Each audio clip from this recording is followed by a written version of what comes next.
Good evening. Welcome to Placertopia Live, Season 1, Episode 6. I'm Paul Godwin, your host. We at Myrtle Tree Arts, Placertopia Live, and the Green Room Social Club wish to acknowledge that we are situated on the unceded traditional homelands of the Miwok and Nisenan Maidu peoples. We are sponsored in part by the Placerville Cannabis Community Benefit Grant and by the Green Room Social Club. So thanks for joining us. We're here on the winter solstice. We're actually just about an hour or so, somewhere in there, a couple of hours before the sun begins to return. Remember that axial tilt is the reason for the season. And we're really happy to have you with us today. We have a great show coming up. We would also just like to acknowledge that on our last program we had some wonderful artists joining us from the Czech Republic and from Iceland. And in today's news, both of those places have experienced some of the perils of modern times with a tragic mass shooting in Czech Republic. We're deeply upset and moved, and we send all our best wishes to the people of Czech Republic and especially our artist friends that were here joining us in Placerville just recently. As well, in Iceland, the volcano that threatens those folks is erupting, and we're receiving pictures of the fire and the lava taken right from Reykjavik. And our thoughts are with those folks as well in this tumultuous moment on Earth. Like all moments on Earth, we are always in turmoil. So here in this little amazing Gold Rush bubble town, we're going to share with you some of our great people, and interesting musicians. Today, we are featuring the music of Hither and Yon. And we will be bringing you live interviews featuring Elena DeLacy, the Executive Director of American River Conservancy. As well, we will have writer, memoirist Frank Gioia, who is joining us from the Twin Cities in Minnesota. We'll have Outdoors with Aidan McGuire. We will have The Booker He Reads with Heather Beatty Spring. So, what else I want to tell you? As the show moves into the new year, we're moving into a new time. We're going to be moving into the early evening hours, and today's our first try with that. And we're pretty excited about that. So we've got a whole year of shows coming up for you once a month, probably around 4:30, 5 p.m. for those of you that can make it live. Today, we're going to try something new also. I'm passing the torch. And so, for our first interview, we'll have Myrtle Tree Arts co-founder, Amira Godwin.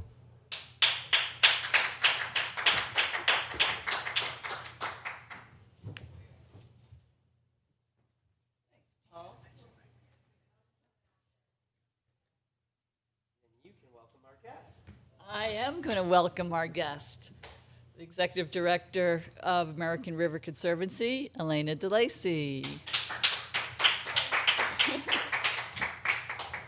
Hi. Hello. How are you? Good. Well, I'm really excited that you're here and that we're celebrating probably the third year of collaborating with Myrtle Tree Arts and American River Conservancy. And it's kind of a unique collaboration of art and science and education. But I know what you do, but for folks that are not so familiar, tell us about the importance of your work to the watershed and what does that look like? We think about protecting the environment, but there's there's conservation and there's stewardship, and people may not really know the difference or what those entail or demand. Yeah. Well, first of all, American River Conservancy will be celebrating our 35th anniversary in 2024, which is really exciting. We are a land trust, which, for those of you who do not know what a land trust is, we protect land. And our specific area that we work in is the Upper American River watershed and the Upper Cosumnes River watershed. So mostly the western slope of El Dorado County, a little bit into Placer County.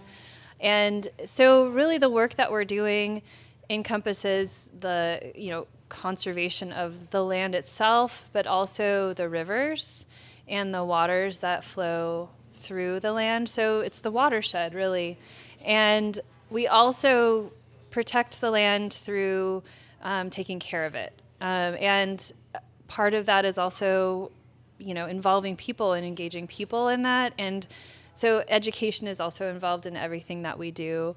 And I guess to characterize the difference between conservation and stewardship and what those words mean, what they mean to me, conservation for me is maybe an act of setting aside something, so to speak, and or saving it for the future, and so conservation of water is one idea that people have. You're conserving it so there's more of it to use for human use. But there's also this concept of stewardship, which really entails engaging with the land and having a relationship with the land. And I think, that's important for me, and I think a lot of people to really think about the land and nature as not separate from us as humans, but we're part of it, and we have to have a relationship with it in order to be able to take care of it in the right way. And it's not just the land, right? It's the plants and it's the animals and everything that is a part of the watershed that we live in that supports us. This relationship, this is really something as an artist is so important to me, to think about examining our relationship to nature, and that art kind of can make those new connections. Maybe the importance of science can't be understated, but overstated. But art makes these relationships maybe more visible or more emotional. Right. And you're an artist as well. I mean, what have you think introducing art to your constituency might bring to environmental education that's unique? Yeah, I think it helps people relate to the subject that you're, making art about in a different way, and it helps people connect to the land in a different way than just focusing on data, for example, or objectivity. I think science gets into this realm of being very objective and observational, and that's really good when you want to make informed decisions about things, and that has its place. But there's also this maybe it's even a spiritual connection, or just a more emotional connection to nature and the world around us that I think we need to have as humans, and that's really important to establishing that relationship with the natural world. I'm reading a book now that every other chapter is the psychogeology of the Sierras, and every other chapter is like the literal hiking through the mountains. And you told me you're taking a course that sounds similar, like the psychological connections or spiritual connections with the land. We were actually, Alex and I were taking a course called, it's based on this book called Unseen Beings, and it's really about kind of this having, kind of putting humans are a part of this landscape and the nature, but also remembering that we're not the only ones, that we can't just always center all of our decisions on ourselves, that we also have to think of the plants and the animals and all the other, that's what unseen beings means, is that there's these living creatures and living things or even landscapes that, you know, we need to consider when we're making these decisions about what we do on the landscape or what we do in our everyday lives, and reestablishing that relationship. And it's really, you know, in order to really address all these issues that we have in our world with climate change and environmental degradation, that it's going to require a paradigm shift and shifting the lens of away from us and, you know, making sure that we are making these decisions not in a vacuum, but remembering that we're interconnected and a part of everything else. That is maybe a perfect segue to talk about our work coming up. Our projects so far have looked at climate change related challenges that nature is facing, and our new one is about water and the rivers and native plants and native foods, and maybe to think about water less as a commodity that needs some conveyance down from the high mountains to the delta to be used for something, but that the environment itself deserves to have water in it as a storage and as a place for wildlife and wild plants to survive. Yeah. What do you hope comes from this type of project? Yeah, I hope that as a result, people will have, again, a deeper connection with the watershed that we live in, and also a deeper appreciation for how this water that comes out of your faucet gets to them, right? That's important too. But also how the way we treat the land and how we manage our forests and how we, you know, what we pour on the ground everywhere around us, that it really does impact the quality of water, and that's a direct connection to ourselves. And so I hope people just have a better understanding of how everything is connected. There's this concept of one water, right? Like a lot of times people think groundwater is completely separate from the water in the river. And they're two different things, but they are definitely connected. And we see that in many ways, especially on the Cosumnes River, where there's groundwater subsidence and a lot of overdrafting happen. The river dries up. I wonder why, you know?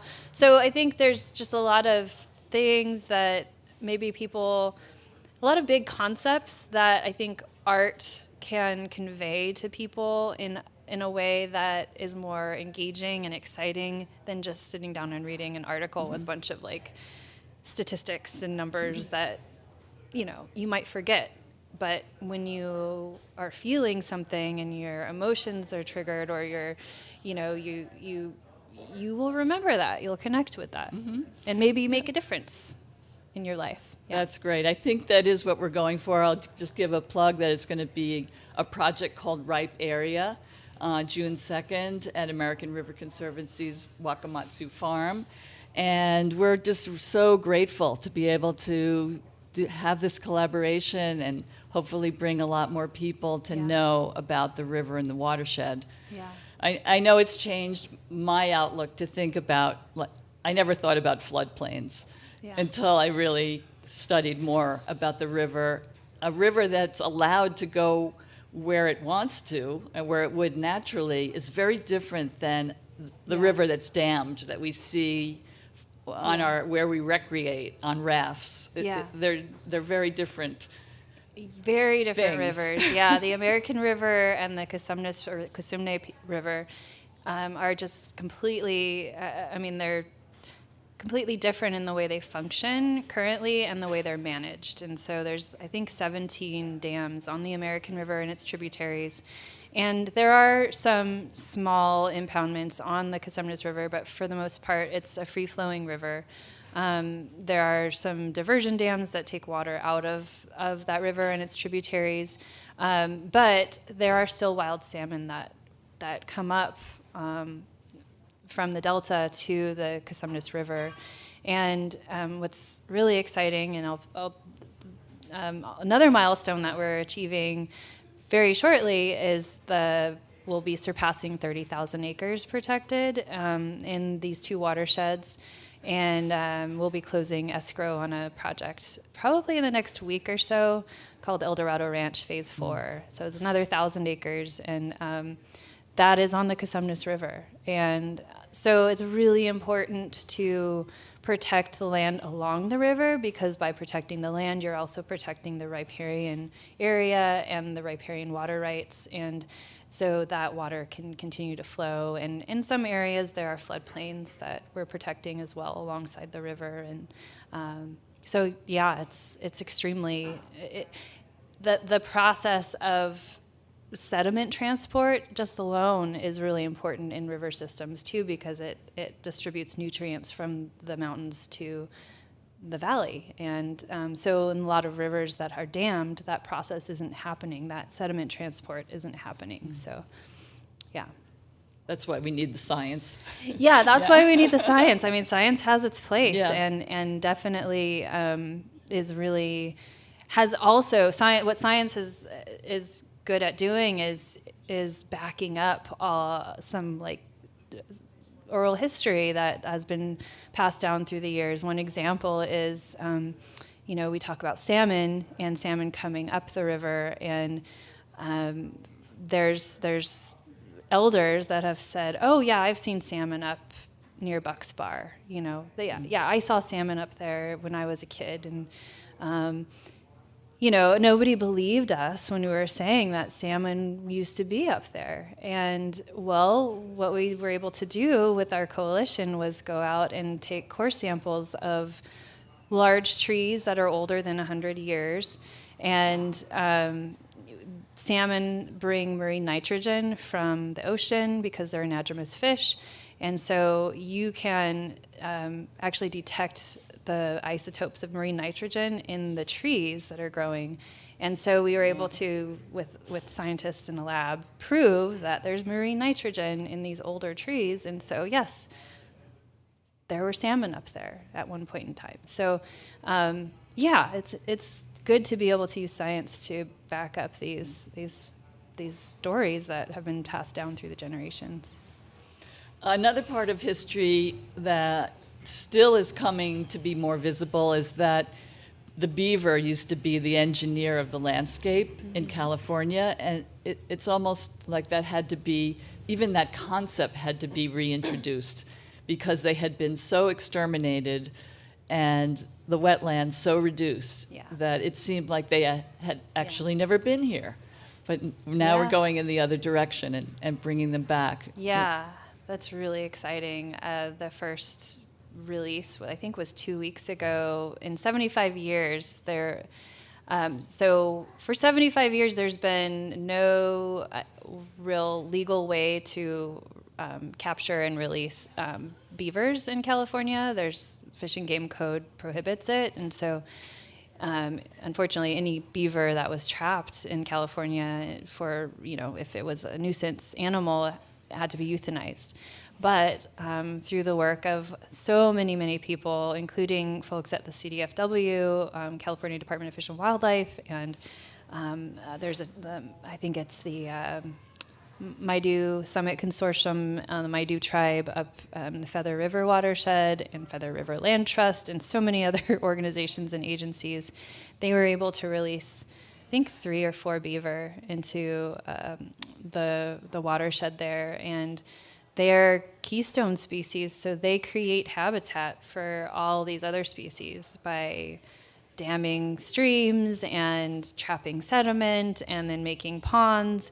And it's just this way of holding water on the landscape that is really important in watersheds. And it creates this kind of mosaic of different types of habitats that is really important for lots of species like frogs and salamanders and different types of plants that only grow in these areas that then support insects and birds. And so it's just kind of this bottom-up kind of if you know, that phrase, if you build it, they will come, kind of a thing. If you build a pond, all these things will come and populate it. So it's really interesting. Well, I know that I've learned so much from working together, working with you, and becoming a climate steward through your programs.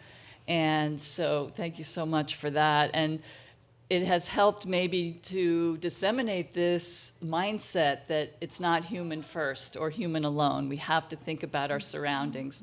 But I would also be remiss not to acknowledge and mention, thank you for the land back to a cultural preservation to our local Miwok people that have now land in perpetuity on the Kusumne. Yeah, that's another project that I'm really proud of, that we're 320 acres on the North Fork Cosumnes River should have been theirs for a while, and so it just didn't feel right for us to acquire it and hold on to it when the tribe could have, the El Dorado Miwok tribe has the resources and the desire to take care of and steward that property in the traditional ways. And so it feels really good. I'm excited about doing more of these types of projects in our county. And I think part of making that happen is building the capacity of different tribes to do that, and figuring out what properties are important for them spiritually and culturally. So yeah, it's amazing, and I'm glad that we're able to do that work. Great, thank you so much. And I'm going to pass it back to our regular host, Paul Godwin. But thank you so much, Elena. Thank you, Amira.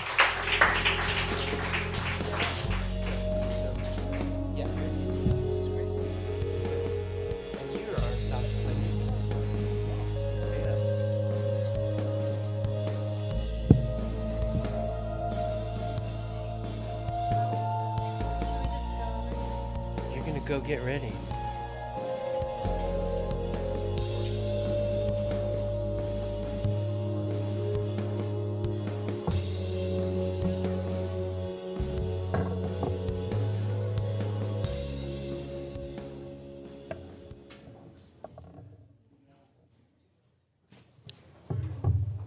All right. So yeah, we very excited here to have had our first guest host with Amira Godwin. We want to thank her for her interview with Elena DeLacy, Executive Director of American River Conservancy, who is now putting on her fiddle hat. Yeah, everyone needs a fiddle hat.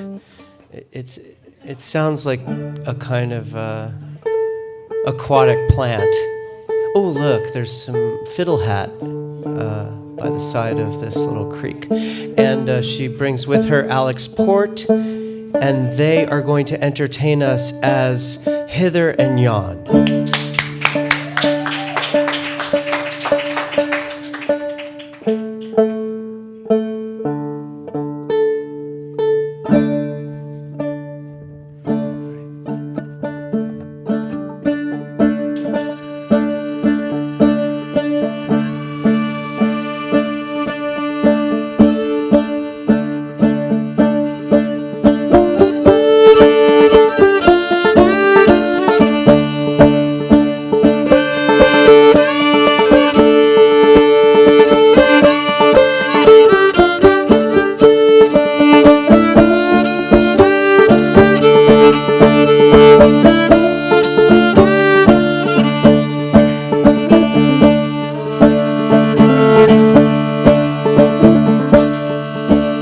Oh, how came that blood on your shirt sleeve?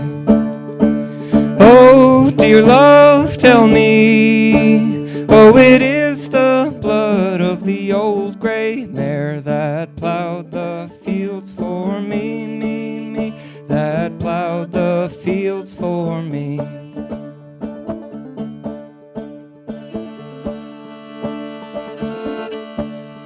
Oh, it does look too pale for the old gray mare that plowed the fields for thee, thee, that plowed the fields for thee.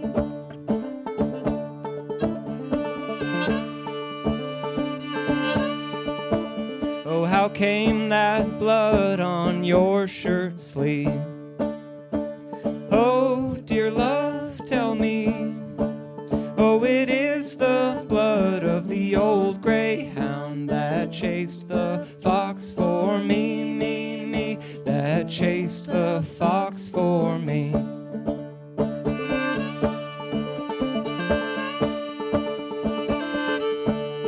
Oh, it does look too pale for the old greyhound that chased the fox for thee, thee, thee, that chased the fox for thee.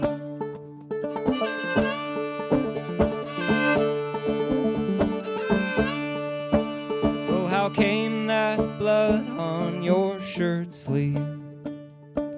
Oh, dear love, tell me. Oh, it is the blood of the old grey hawk that flew the fields for me, me, me, that flew the fields for me.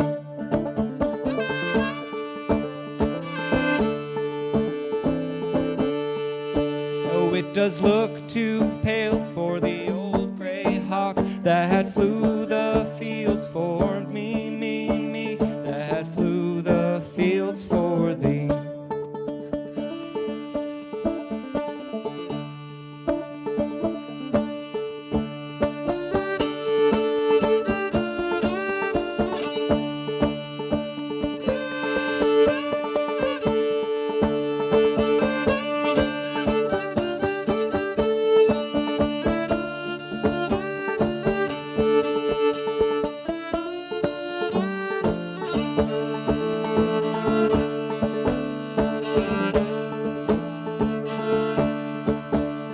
How came that blood on your shirt sleeve? Oh, dear love, tell me. Oh, it is the blood of my brother-in-law that went away with me, me, me, that went away with me.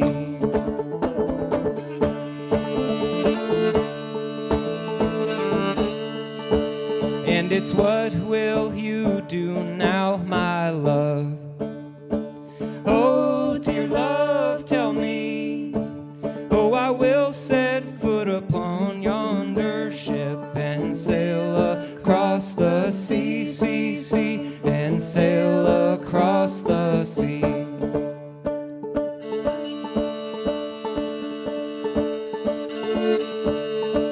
And it's when will you be back, my love? Oh, dear love, tell me. When the moon sinks yonder in the sycamore tree, and that will never be, be, be, and that will never be.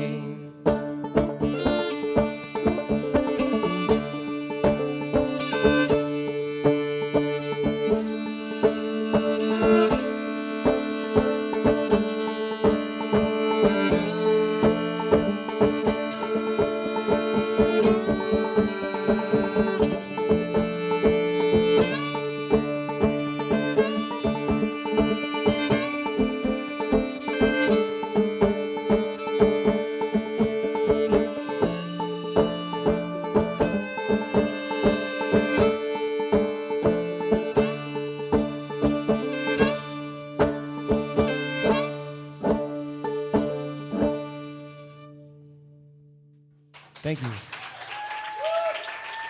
Thanks.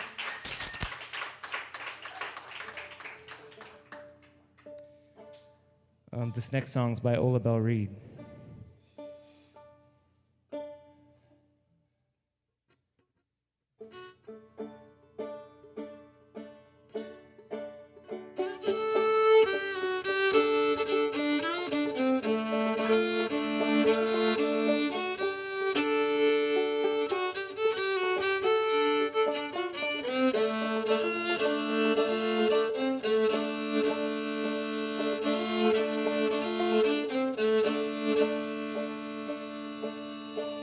Where the wild, wild flowers grow and the cool, clear waters flow. There's a place that I've always loved the best, When at last I lay me down, final peace and rest I found. Going home, take me home to my own. Take me home to my own, and there I'll rest.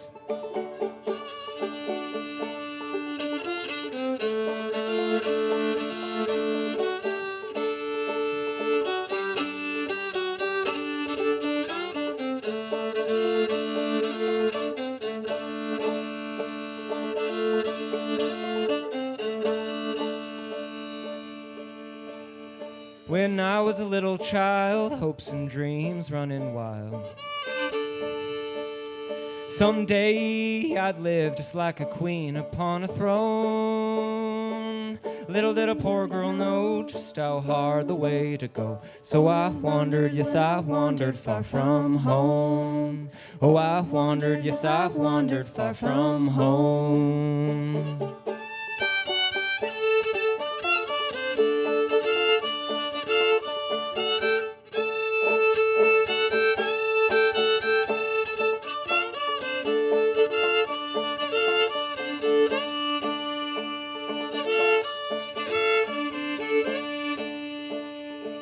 Freedom was in the air, you could feel it everywhere.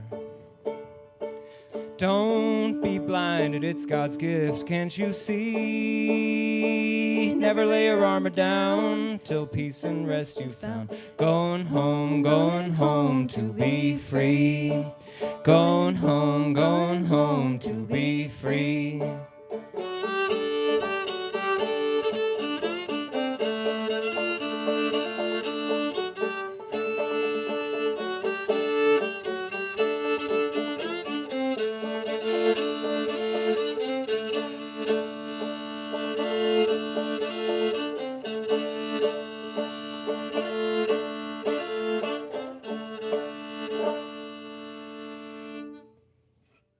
Thank you. Thanks.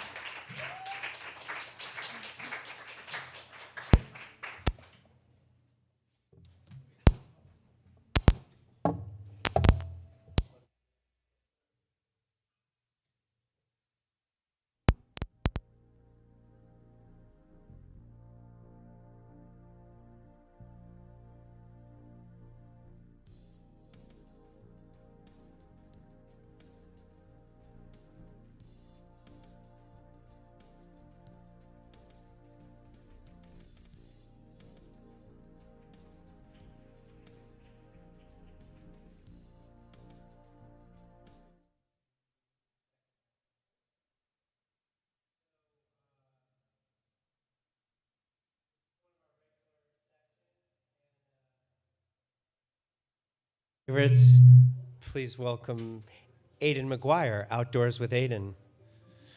Hello, Paul. How are you? Volume up a little bit. Can you? Oh, okay, there we go. Right, yeah. Nice to see you, Paul. Happy holidays and all that. Thank you. Yeah, thanks. Yeah. How's it going? So it's going well. We had our first rainy spell here in the foothills. Whoa. It was pretty exciting, right? We were like, oh, it's winter finally, and then today on the solstice, sun came out again, temperature started going up. Right. So Aidan's been with us since the beginning, and he's given us outdoor adventures, including kayaking in the American River and some hiking and some rock climbing. I'm not really sure. Rappelling. I don't know what we did so Whatever, far. yeah. But what do we got today? It's something for all seasons, anyway.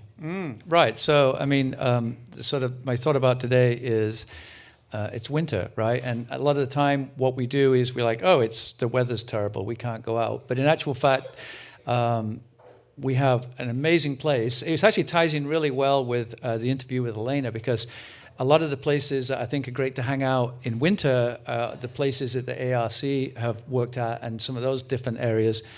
But, in the summer, oftentimes you're adventuring up at high elevation because you're trying to get away from the heat. But in winter, it's great to go out in adverse weather, right? I'm always trying to drag you out to go hiking in the rain.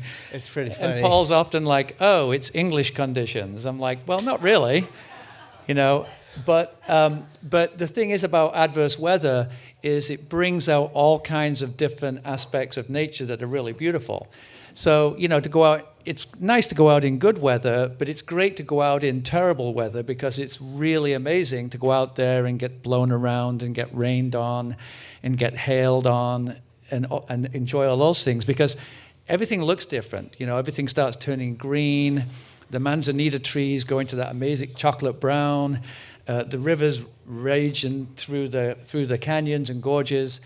So, you know, so inclement weather is actually a really good thing, and it's just not that bad around here. You know, it just. I doesn't am get that reminded, bad. though, when you mentioned the river raging, will you recount when you rang us up last? Was it New Year's Day? I think it was New Year's Day. New Year's Day. Yeah. And what we experienced. Yeah, we went down to Buck's Bar, Consumnes River Chili Bar. Gorge.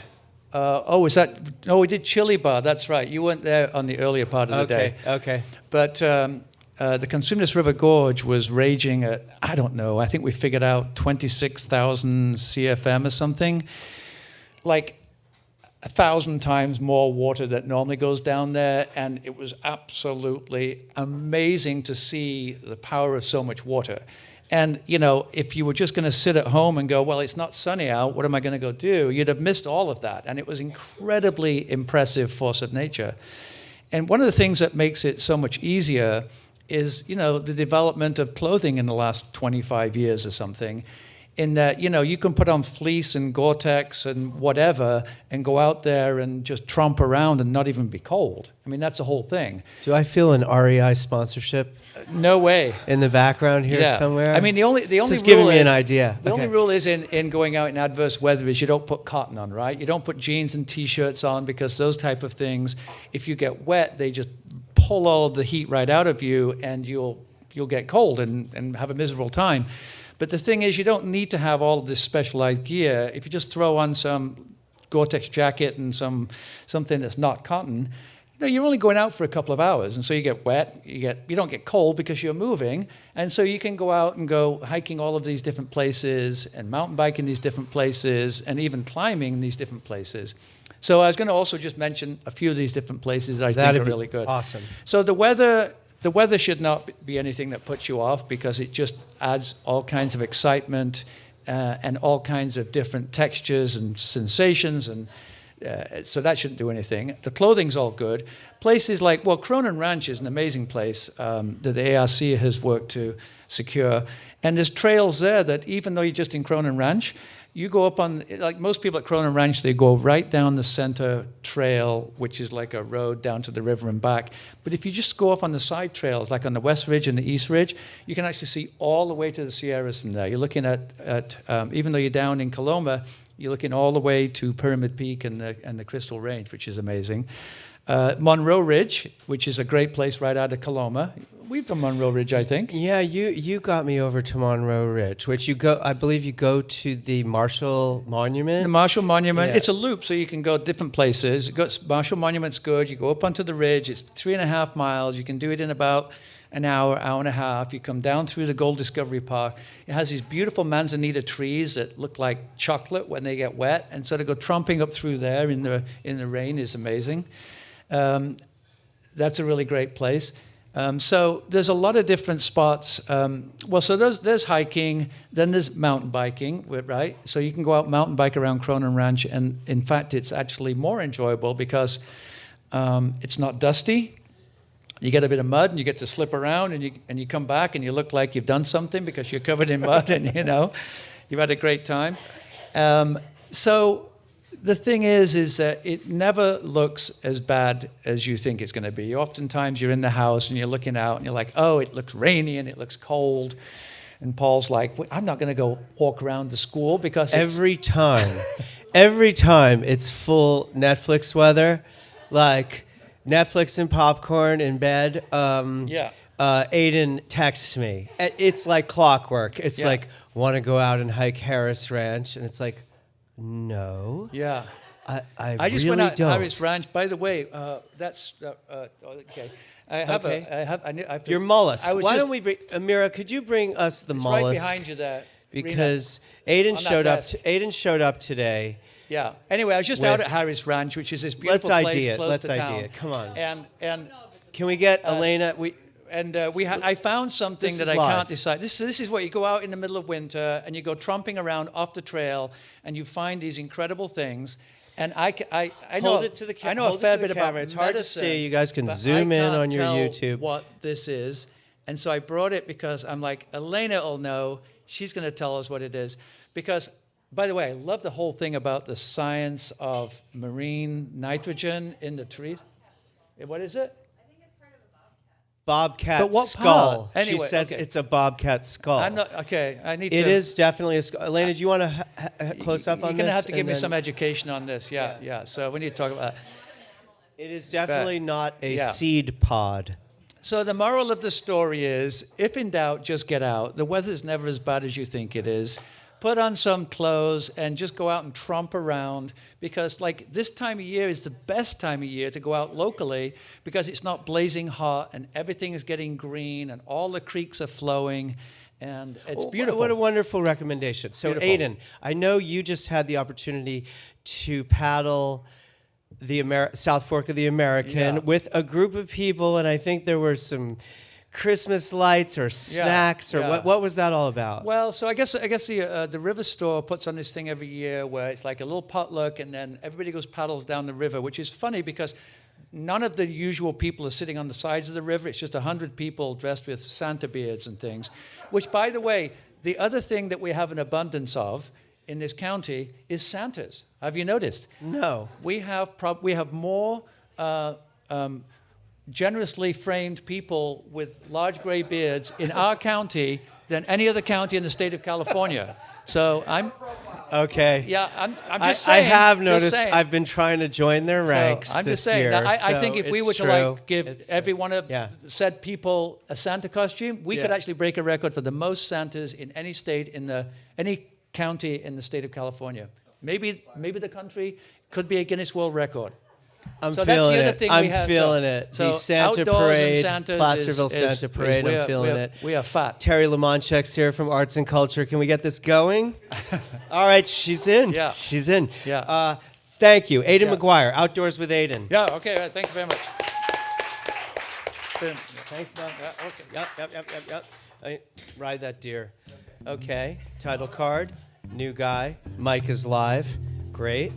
Our next guest, I'm going to tell you about, and then he's going to join us. Frank Gioia is a writer, actor, and playwright. His recently published memoir, The Mercury Man, Remembering Brooklyn, is a collection of 36 short stories about coming of age on the streets of Brooklyn in the 1950s and the year he spent in Vietnam in the early 1960s.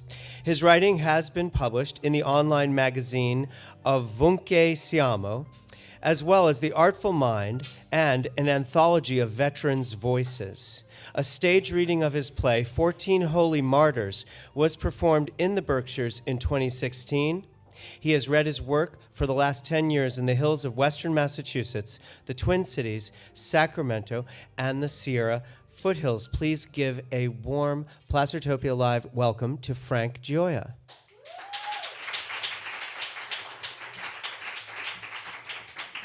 Thank you.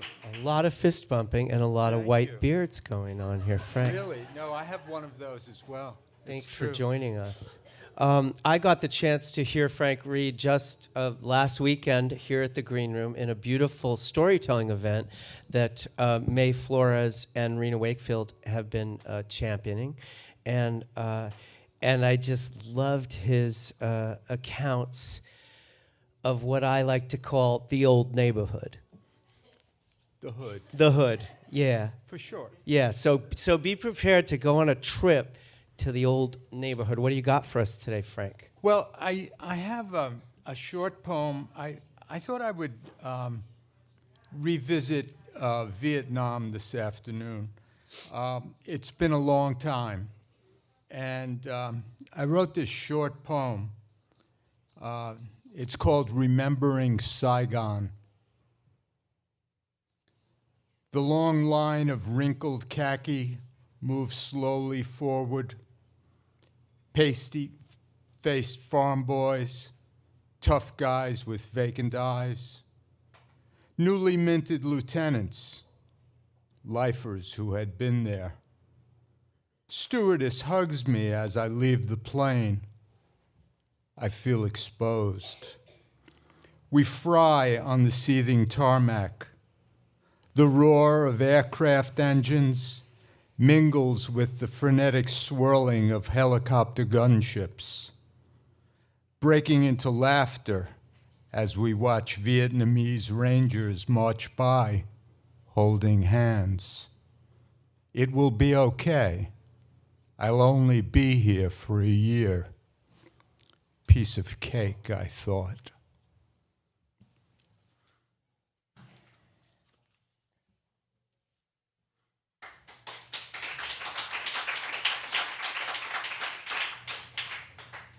It was a very interesting day landing in Saigon in 1963.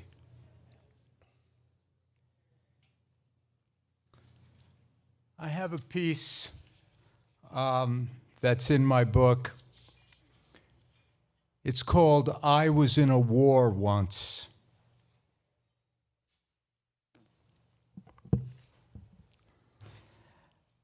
I met a guy at a party a few years ago, and he told me I probably had PTSD.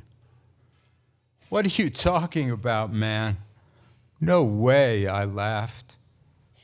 Whatever you're smoking, I want some. Post-traumatic stress disorder, he said. I mean, pretty much everybody who was in Vietnam has it. The government, they pay me like over $1,000 a month. You just have to get checked out. Fuck that, I said. I'm fine. Besides, there's no way I let Uncle Sam back into my life for a few bucks. But on the drive home, I started to think about that time at the movies. It was after I moved to the Berkshires from the Catskills, after I met Susie on the train. More than a decade had passed, and we were worrying about our kids having to register for the draft.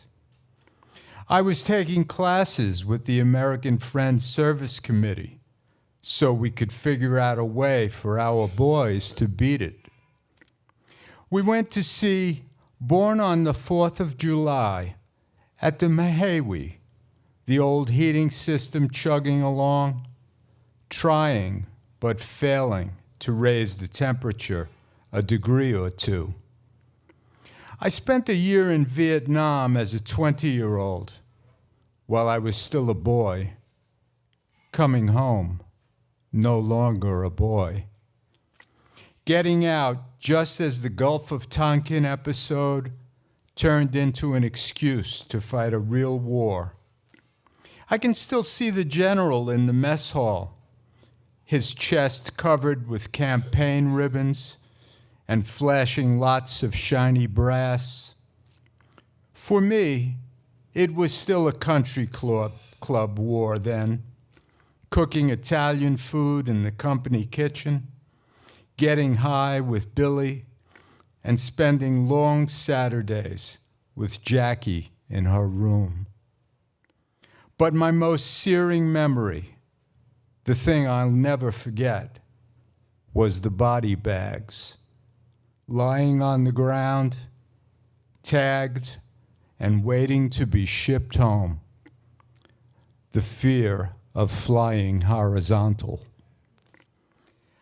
I don't go to the movies much. The smell of make-believe butter on designer popcorn makes me nauseous. I was sitting there, hugging myself, trying to get warm when I felt my chest tighten. I couldn't breathe. I was still a young man, only 47, but I thought I was having a heart attack. A few seconds later, I was running down the steep, narrow stairs to the men's room, sitting on the toilet and crying my eyes out, not knowing why. It happened again a few months later. I was driving across the Hudson, listening to NPR. It was 1990, the first Iraq War. Saddam had invaded Kuwait, and Poppy Bush had sent troops to the Middle East. There was a report about soldiers fighting the oil fires, how the intense heat was scarring their lungs, shortening their lives. First, I teared up, and in no time, I was bawling. I started to write this piece on December 18th, 2016, a day after seeing an obit in the Berkshire Eagle. The deceased guy had been in Vietnam.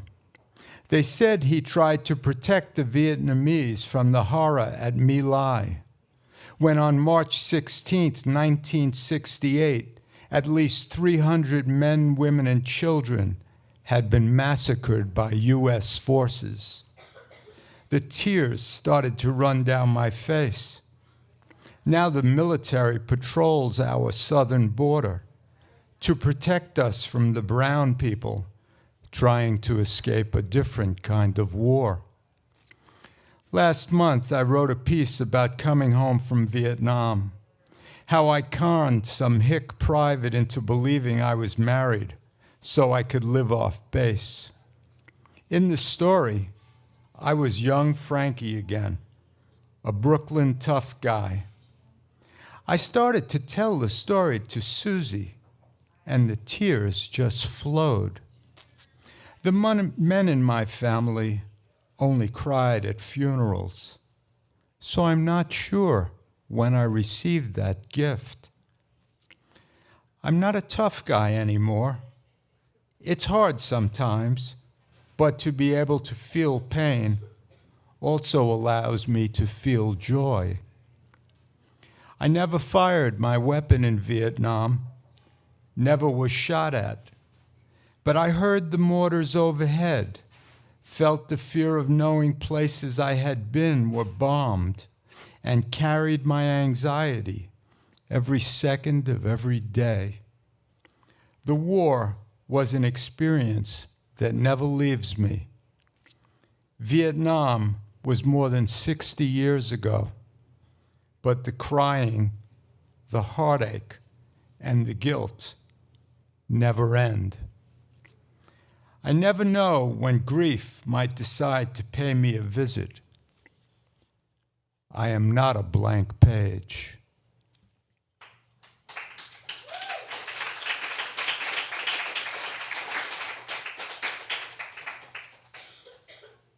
Thank you. Thank you, Frank Gioia. Thanks for joining us, Frank, you. and bringing that. I guess I have maybe one thing I was thinking about while you were reading, which was what might be the experience that you have, reading memoir, because it's something that you felt and lived so deeply, and then you get to recreate it, I guess, each time you're able to read one of your pieces. What's that like for you, if you wouldn't mind? It's interesting. I think that living it in the moment was very difficult. And writing it was not easy. But reading it, I find, gives me great pleasure. I really enjoy the fact that people are interested in my story. And having already lived it and endured the pain and having come out the other side, I feel it's a gift that my creative work came out of such sorrow. Well said. Thank you so much. Thank you so much, Frank. And Just marvelous. Frank spends a part of his year here in the Sacramento region, and I do hope you'll join us again on the program. I hope so. Thank you. Great stuff.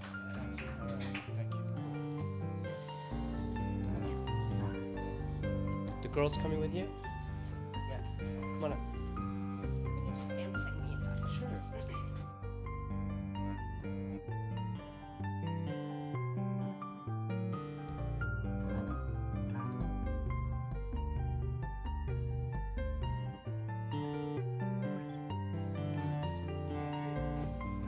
Terry's gonna hop on after Before Ruth. before Hither and Yon. Great. We're back, and such fun time of year at the Bookery, Placerville, and we have Heather Beatty Spring. Hi, and, Paul. And who are these reindeer that you brought with These you? are my little elves. This is Oh. Polly and Lucy, my girls. Hi, girls. And they are often to be found at the bookstore, too. Very good. And this is, if you're wondering, this is Tyr Nanog, our pet reindeer, who lives on my piano all year round, actually. But this time of year, he gets to come out. And so did you bring us some solstice I did. reads? Or Yes. yeah, what do you got? I brought our favorite solstice read. It's called The Shortest Day, and this is a book that actually was published in 2019, and we carry it new at the Bookery, and I love it. It's my favorite. So probably everybody has their own little rituals for solstice and the holidays. We like to read this book every solstice, and we usually have a bonfire.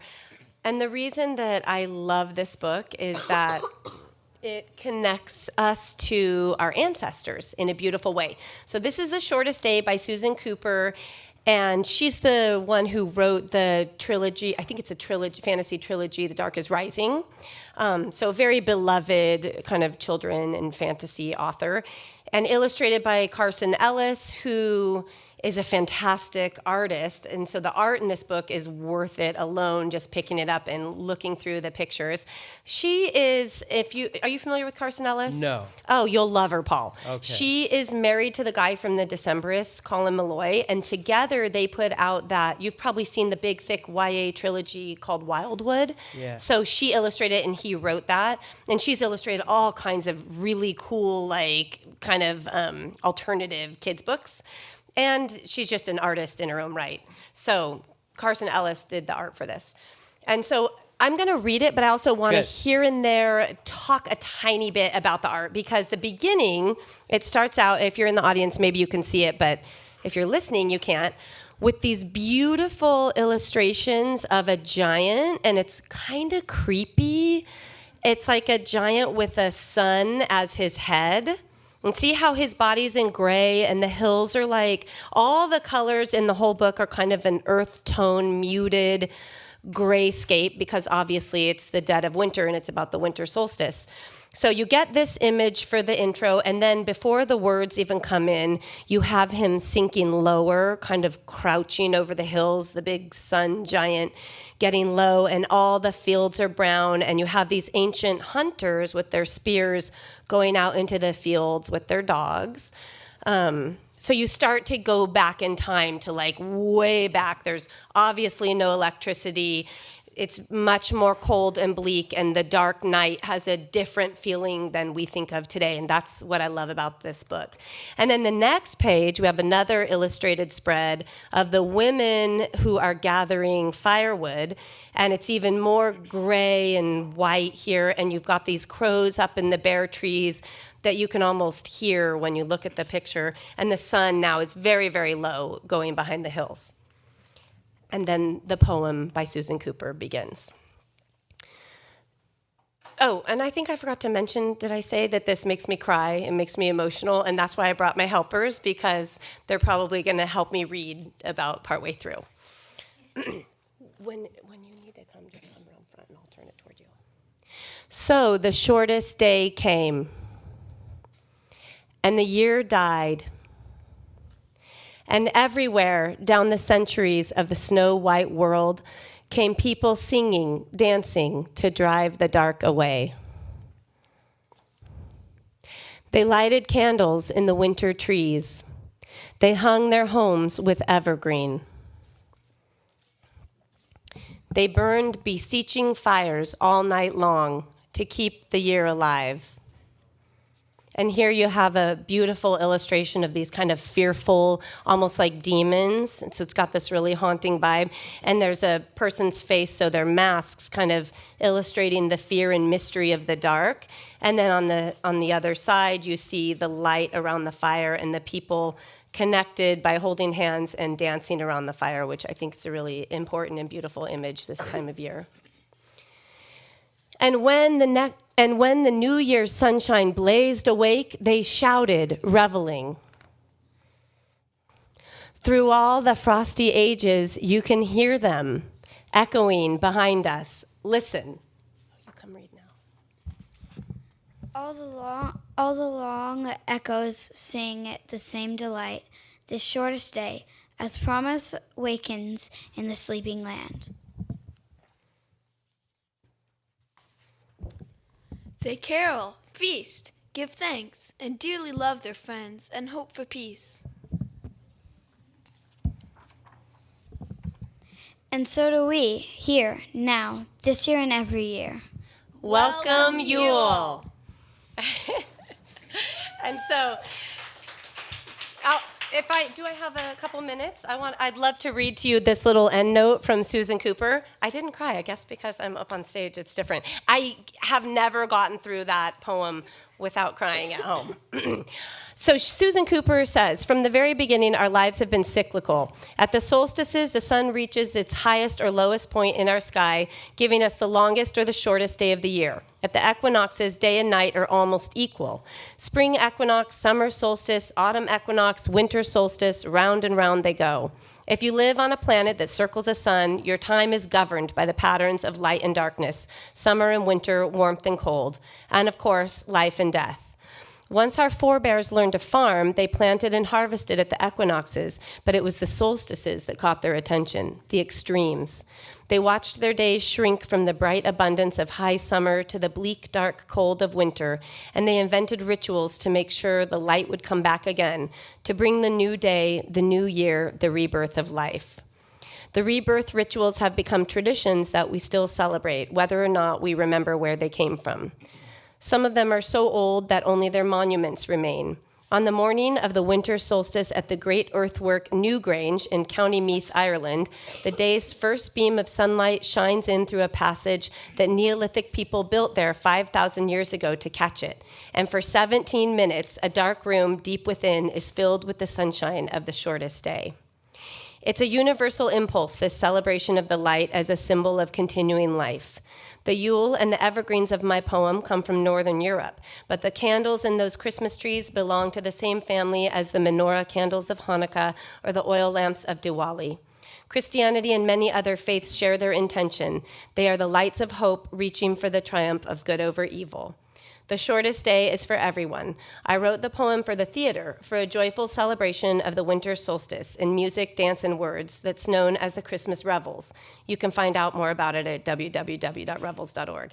Every year on Revels stages in 9 cities across America, an actor steps forward and begins quietly, so the shortest day came.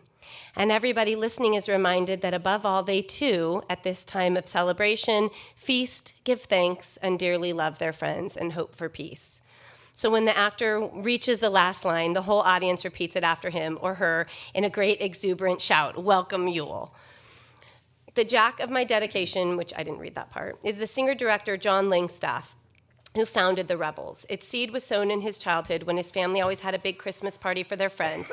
Their house was full of candlelight and good food and evergreens, and everyone sang carols or played music or recited a poem. When your family and friends celebrate Christmas in their own way, maybe you could astonish them all by standing up and reciting the shortest day. Jack would have liked that. And the family suddenly will be very large indeed. So I love the way that connects people, like everybody, and down through time, which to me is the coolest part, and that's what makes me emotional. So I also brought a song, if do we have 2 minutes? Cool. We'll find it. We're Okay, gonna find Paul, it. here's a copy for you. Thank This you. is the song that my family and I like to sing on solstice. It's sung to the tune of Silent Night. And I like the way it unifies us all through the natural cycles of what's really going on in nature at winter solstice. Did everybody get a copy to sing along? Y'all have hopefully? it out there? I only made a few, so hopefully you Elena, can kind of can you lean in join and me? share. Will you join me on this mic? Come on. Oh, that would be fantastic. Yeah, or these mics. Alex, come on up. This is, I mean, we just planned for it totally a cappella, Yeah. so. No, that's great. We have a couple of thanks, you professional guys. musicians That's so here. fantastic. And they were already paid for the day, so just squeeze a little more out of them. Yeah, with us. Sure. Yeah, that's fine. Great. The three of us will share. Okay. All right. I'll stand. Let's be choir style. Okay, how's that? And everybody sing along. All right, Okay. Let's find a note, though. I know Silent Night goes really high and really low. That sounds yeah. Night, solstice night, quiet rest, dim the light, turning ever the rolling wheel, brings the winter to comfort and heal. Rest your spirit in peace. Rest your spirit in peace.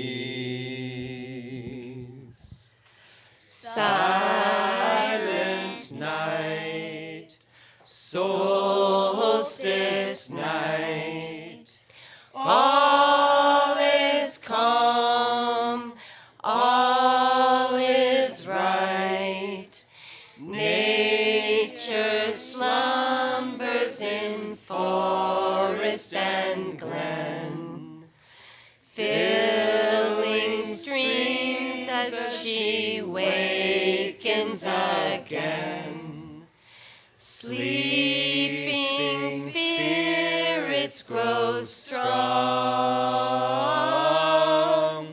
Sleeping spirits grow strong. Silent night, solstice night, silver moon shining bright, snowfall blankets the slumbering earth. Yule fires welcome the sun's rebirth. Hark, the light is reborn.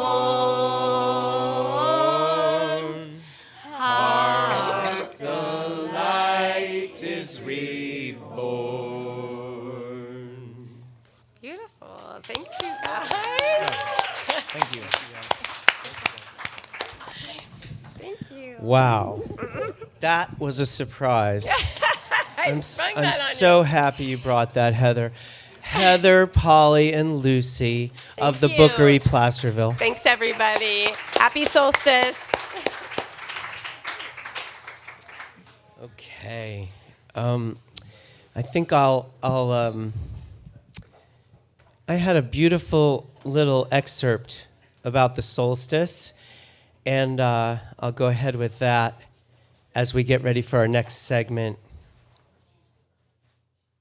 Without darkness, nothing comes to birth, as without light, nothing flowers. May Sarton.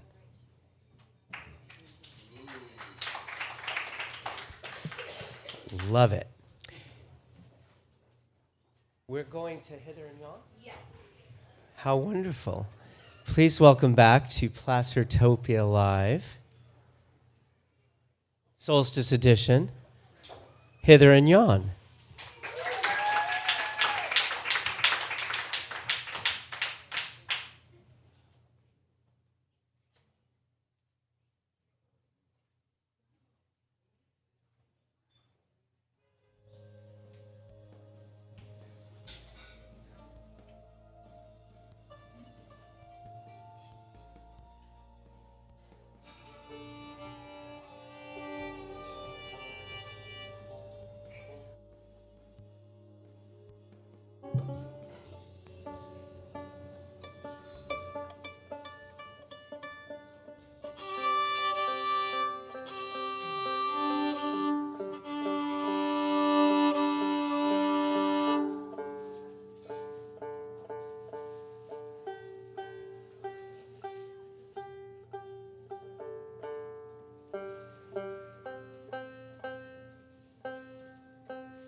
Apologies.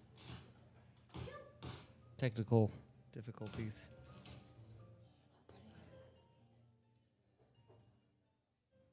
Just give me 1 sec. Thanks.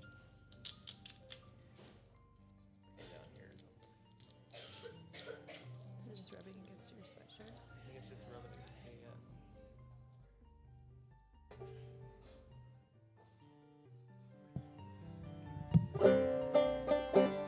Okay. There's an old fiddle tune called Twin Sisters.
Thank you. Thank you.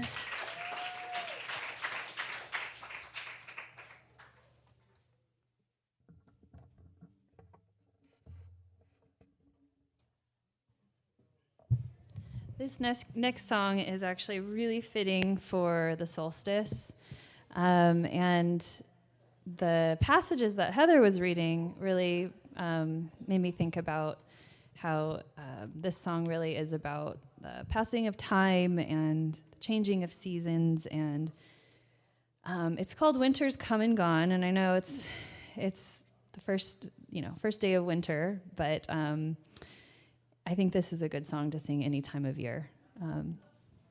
It's actually a song that is written by Gillian Welch, and it sounds like an old-time song, but I think it's from like 1991 or 1994 or something like that, but she has this way of writing songs that sound like they're from the 1930s, so she's just an amazing, brilliant songwriter, singer.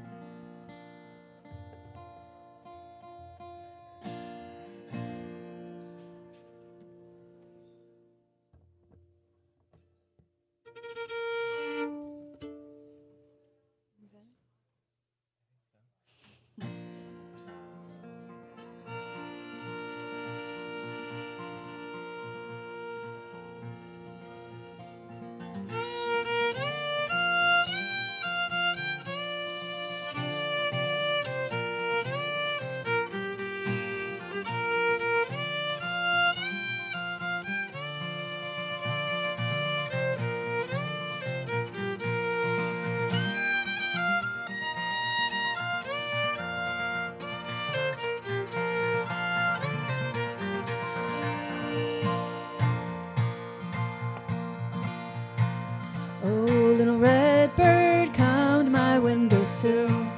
Been so lonesome, shaking that morning chill. Oh, little red bird, open your mouth and say, been so lonesome, just about flown away. So long now I've been out in the rain and snow, but winter's come and gone. Hey, little bird told me so.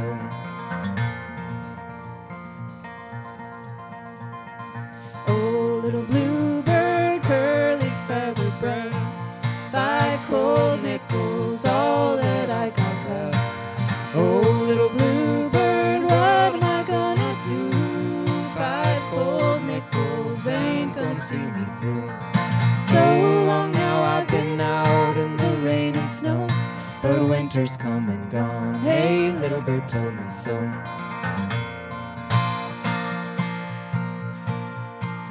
Oh, little blackbird on my wire line, dark as trouble in this heart of mine. Oh, little blackbird sings a worried song, dark as trouble till winter's come and gone. So long now I've been out in the rain and snow, but winter's come and gone. Hey, little bird told me so.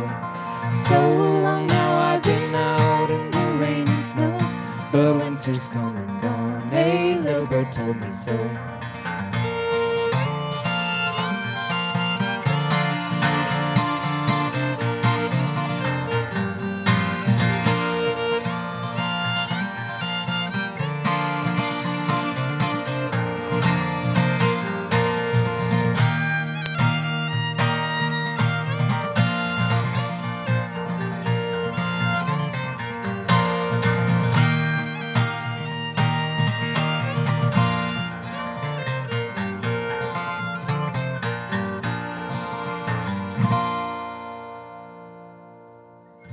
Thanks, everyone. Thank you. Happy solstice.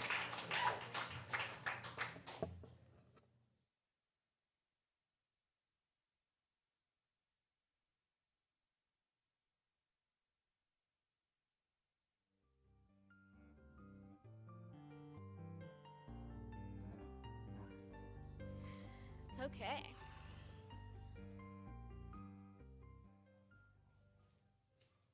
Hither and yon. One more time, hither and yon. Is there a place, is there a link they can find? We'll put it in the show notes, but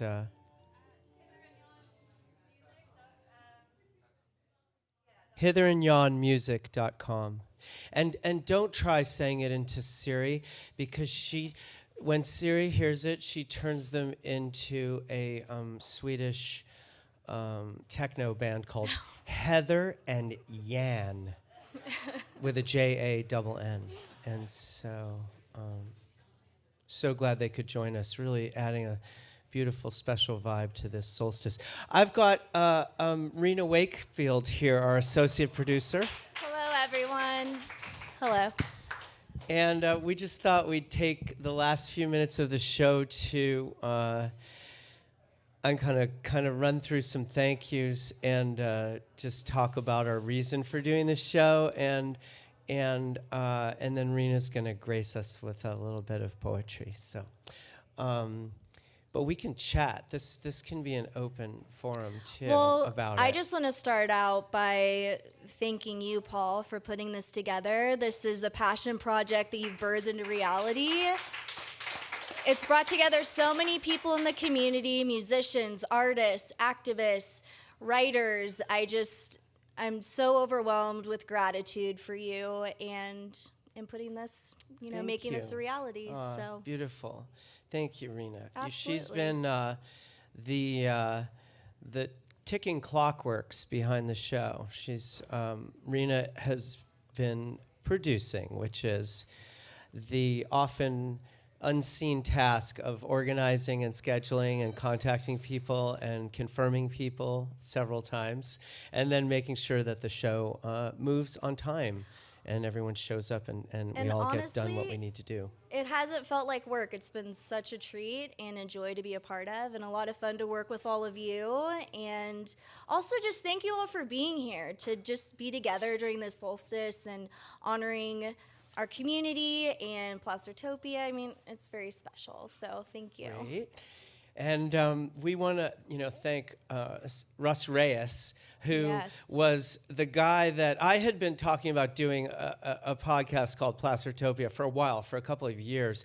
And I kind of thought True. it would just be me on my iPhone in front of the Bookery, and I would, kind of do Man on the Street, and I'd be Which they interviewing fully Kirk supported. Callan They Smith. supported it. And just all the interesting characters who walk up and down Main Street. And, that would be fun.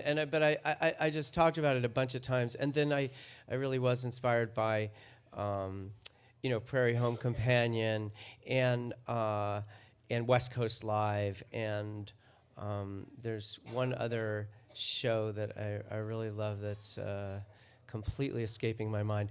But that the idea of doing it at the Green Room on stage and just having like a little bit of that, an attentive audience, which this is our largest audience we've had. Give yourselves a round of applause. Thank you so much for coming. And but I said it to Russ Reyes and Lexi Boger one night, and Russ just said, "Yes, let's do it, but we have to do it next week." I know. I'm sad that he left. He's I gone, wish- but he can watch. Yeah. He'll watch it on Awesome. YouTube. And he really got us rolling. And he got on stage with us. He was mixing the show on stage, and he streamed it at Pretty incredible. Buzzsprout, Yes. which is where we are on audio. You can hear all the show this first season on Buzzsprout. Just look for Placertopia Live. And so Russ Reyes, and then we've also had at the controls Josh Haynes, and we've landed on the amazingly talented and extremely gentle and easy to work with Doug Neal. Which we're so grateful for you, Doug. Thank you. And Doug is, of course, wears many hats in this town, but he helped build the Green Room, and he is also one of the members of Red Dirt Ruckus, and he's going to be on the show as a musician in the new year, and we're really, really excited about that. Very excited. So then also, we wouldn't be here without Jen Ty and the Green Room staff, and just like giving us a home here. So let's hear it for them. Thank you, Jen.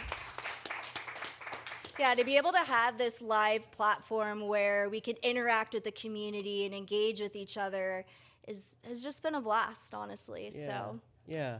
And so I think those are the main thank yous. And Amira Godwin, of course, who's also been a fill-in line producer, and now she's our first guest host. So, Amira. yay! So I guess the other, pluggishness is that we're having our first season wrap party starting right next. We've got munchies and the bar is open, and the bar is open. I better give them a credit card. Okay, and cash bar. And we're starting a wrap party. Yeah, after the wrap this. party is going to be great, but also post-wrap party. So if you stick around, there's going to be some incredible DJs that are going to be up here. That's right, DJ, my buddy Neil Fruitza, who has a DJ name which I can't. Who you also will can't be recognize said. behind the bar here, as well as Monty, The Help. the Help. Monty known as The Help. Kawahara, the Help, who's a wonderful DJ. So that's going on here tonight. What else to expect? I want to tell you that Myrtle Tree Arts is the sponsor of Placertopia Live, and we have a bunch of interesting projects going on, including Ripe Area, which is a consortium of 12 anchor artists who are exploring in poetry, art, storytelling, native foods, native plants, sound recording, and live music, are exploring the watersheds of the Cosumnes and American River. And we will be doing pop-ups and workshops throughout the spring, starting March 1st and culminating on June 2nd at Wakamatsu Farm with a big public fair. And we're also going to put a call out for volunteers. So if this sounds like something of interest to you or you want to learn more, please reach out to us, because this is definitely a community endeavor, and we want to bring in as many people who are as excited about it as we are. So Absolutely. That project is sponsored by the California Arts Council and has the mandate to bring artists and pay artists to bring art and thought to underserved parts of the state and of our Right. county. So there will be pop-ups going on in Georgetown, in Grizzly Flats, here in downtown Placerville, in El Dorado. And so we'll be doing workshops and pop-ups free to the public as part of this grant that we received from so the California definitely Arts stay Council. tuned. Okay, cool. So with that, I think, why don't we hear this beautiful poem that you found, and then we wish you all out there in listening land a beautiful, happy solstice. So this is a solstice blessing. May you find peace in the promise of the solstice night, that each day forward is blessed with more light, that the cycle of nature, unbroken and true, brings faith to your soul and well-being to nurture you. Rejoice in the darkness, in the silence find rest, and may the days that follow be abundantly blessed. Thank you.